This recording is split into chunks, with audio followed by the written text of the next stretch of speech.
Para poder derivar una función, primero tenemos que tener en consideración que hay que ubicar dentro de la función tres elementos importantes. Uno, las constantes, las variables y las funciones.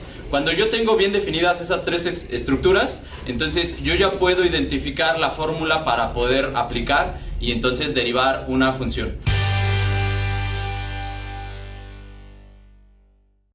Las constantes, pues el nombre lo dice, van a ser números o escalares, números reales, y pues obviamente estas nunca cambian de valor. Por ejemplo, el 2, 3/5, raíz de 7, etcétera, etcétera. Estas serían constantes. También vamos a tomar como constantes a las letras A, B, C y tal vez a la letra D, o si te definen que cierta letra en específico es una constante, pues entonces ya la tomas como constante.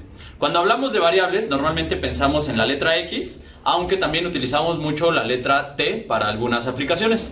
Igual la Y pudiera ser una variable, la Z se utiliza mucho como variable, la S es una variable, y si de nuevo nos definen que alguna otra letra se va a tomar como variable, pues entonces así la manejamos.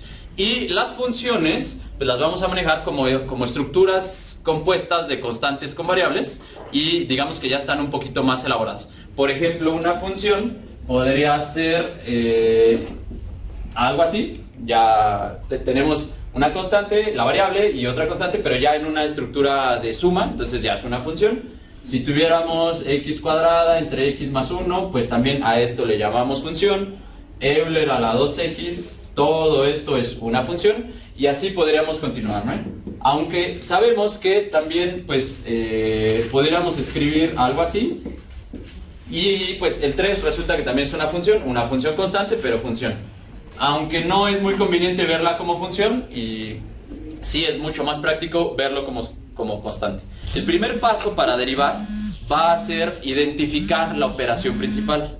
Recuerden que la operación principal es aquella que afecta a todos los elementos dentro de una función. Por ejemplo, en este caso, en esta función, la operación principal no es la multiplicación de 3 por x, porque solo está involucrado 3 y x justamente, sino sería la suma entre 3x y el 5. La operación principal es suma.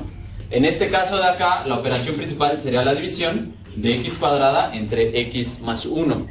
Y así podemos continuar. Entonces, primer paso para poder derivar es ubicar la operación principal. Segundo paso sería identificar quién está interviniendo en esa operación principal.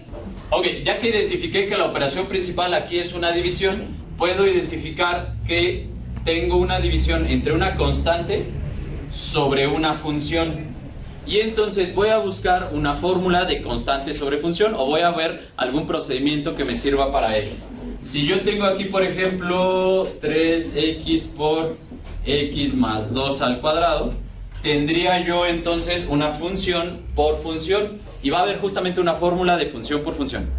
Y no sé, en este caso, seno de 2x sobre 5, tengo la operación principal división, pero división entre una función, que sería la función seno, entre una constante. Y entonces también tenemos una fórmula justamente para eso. Entonces, primer paso, ubicar la operación principal. Segundo paso, identificar quiénes están interactuando en esa operación principal. Y ya el último paso, pues es buscar tu fórmula y aplicarla.